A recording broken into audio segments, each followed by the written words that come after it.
What is going on, everybody? It's KBR Sports, the best sports podcast of your 24-hour day. I'm your host, Brendan Abbott, coming to you with the sports news that I got to spit to you guys on. I got a good amount of stuff to talk about. Going to be a brief podcast episode just because I don't really want to go too long on the topic that I am going to be talking about. But before I kick things off, remember, you all can, if you ever wanted to find a central location for all Brendan Abbott content, you can find out my new website, brendanabbott.com, where you can find links to the podcast, my blog, and other Brendan Abbott content. So make sure you check that out. Also, make sure you follow and subscribe to the KBR Sports Podcast on Rival TV, Spreaker, YouTube, iTunes, and SoundCloud. That way you receive email notifications whenever the KBR Sports Podcast is streaming live. And don't forget, you can also follow the KBR Sports Twitter page at KBR_sports, where the live links and show topics are tweeted prior to every single show. And finally, and most importantly, make sure you comment, like, and share the KBR Sports Podcast so that you guys can get your feedback on the show, which is always appreciated by me, and I always want to incorporate you all into every podcast and video I do. So make sure you go and give that feedback and just give your thoughts and opinions on anything that I've said or any kind of opinions that I intimated. But moving forward, y'all, definitely wanted to get into the Western Conference Finals. Wanted to talk about real briefly the Golden State Warriors and what they have to do to respond to the Houston Rockets, because now that it's tied up 2-2, I told people Golden State messed up. I know that they're the more talented team. They go down 4 All-Stars deep, but there's something about being the hunter and being the hunted.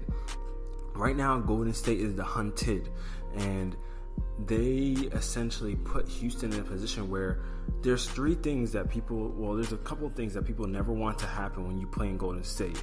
One, you don't ever want to let Steph Curry start going off, because Steph Curry, when he starts going off, the whole team feeds off his energy, because he starts shimmying, he starts getting animated, he starts dancing and everything.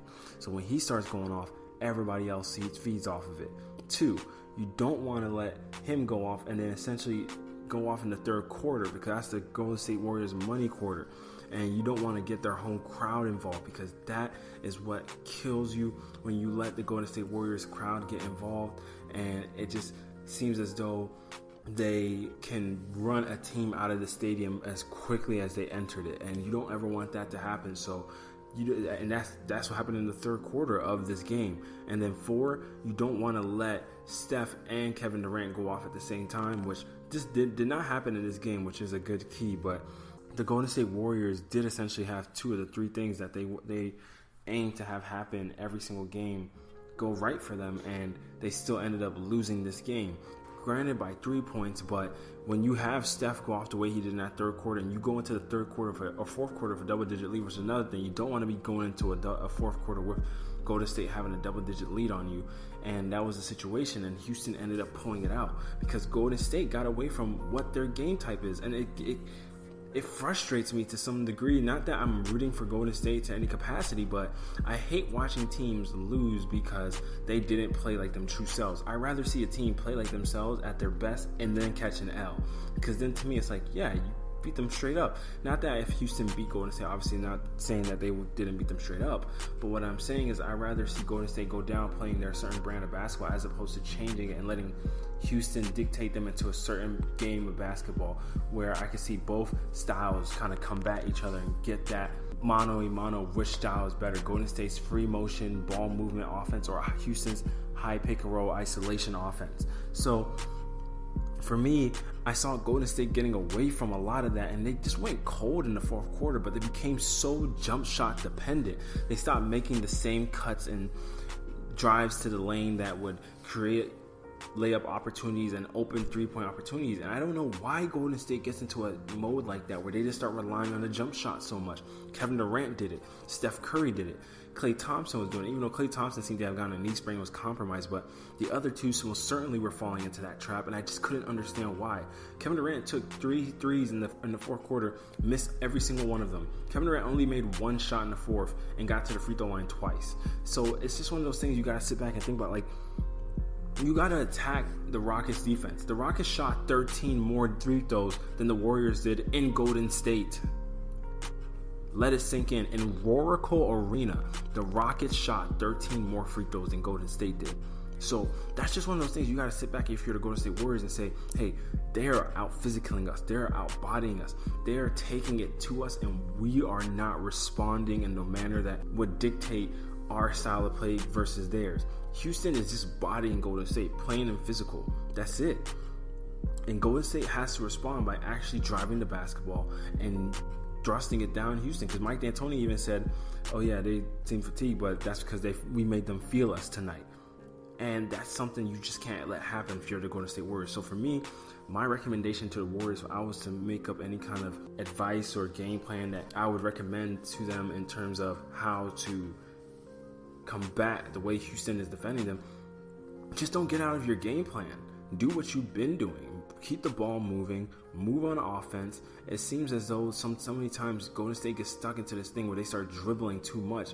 And it's like, even if you have a favorable matchup, attack them right away. They will start letting James Harden guard them, and they start dribbling, and he plucks them like he plucked Kevin Durant on one play. And it's one of those things I sit back and I'm like, see, Golden State starts playing around too much. Just run your offense and do what you normally have to do. You end up getting the best shots that way. When you're moving without the basketball, the ball moves faster than a defender regularly does. So if you're moving without the basketball and you're cutting, you're forcing Houston's defense to move, be in vulnerable positions. You're forcing yourselves to get to the rim, and then you can also cut on the backside and get yourselves easy looks, easy lanes, or even just possible better looks. Even if it's just a fraction of more space, it's a better option than just forcing up isolated jumpers that are contested and you don't really create any space at all. I feel like Kevin Durant was the most guilty of that because he is a 7-foot guard essentially, and he was letting guys like Chris Paul and PJ Tucker stop him from getting to the rim. And I get that if you're dribbling and you're so tall that a shorter guy can possibly strip you, but the thing is, Kevin Durant can easily just post. They could try and get him to post those guys up, get position, throw it down low to you, bang, hook shots here and there, or bang, you're right there. You have to take less dribbles, as opposed to if you're catching it at the top of the key and you're trying to take it from behind the arc and attack them that way. Because then it also makes you more of an easier target to double team. Whereas if you're on the low post, you can see essentially most of the court, and you can kind of dissect how you're going to attack that defense. Definitely got to see Golden State make an adjustment like that and be more physical in Game 6. Because you can't Game 5, because if you go back to Houston and they take that one, they now believe they can win on Golden State. That was something they did not know that they could do, because Golden State essentially was undefeated during the Kevin Durant era at home. But now they know they can win at Golden State, and they know that they can survive a Steph Curry third quarter barrage. They know they can win after being down double digits in the fourth quarter to the Warriors. So it's one of those things that they know that they're going home as well, so the officiating will most likely be more on their side. Golden State has to step up here. I don't care what anybody says about them being more talented. I get it. I know it. They can come out and win next game by 30, but then it also is imperative that they win Game 6. I do not think Houston is a team that this team should be taken lightly. I'm not only saying this because of after what happened in Game 4. I'm saying this just because of the fact that Houston's style is what makes styles make fights, and Houston has a style that can give it to Golden State, and because they're able to hit the three ball almost as well as Golden State, if not better, then they are a realistic threat to Golden State, especially since Houston can muck up the game and essentially bring down the fatigue on Golden State. But all right, y'all, that's going to wrap it up for the KBR Sports Podcast. Remember, if y'all ever wanted to catch all Brendan Abbott content at a central location, you go to my new website, brendanabbott.com, where you can catch the link to my podcast, my blog, and other Brendan Abbott content on there. So make sure you go on there and check it out. And also, if you wanted to ever follow the KBR Sports Podcast, make sure you go on Rabble TV, Spreaker, YouTube, iTunes, and SoundCloud. That way you will be email notified whenever the KBR Sports Podcast is streaming live or whenever a new episode is posted. Also, make sure you follow the KBR Sports Twitter page at KBR_sports for the live links and show topics are tweeted prior to every single show. And most importantly, make sure you all like, share, and comment on the KBR Sports Podcast, because you all's feedback is always what matters most to me, and I always definitely appreciate it.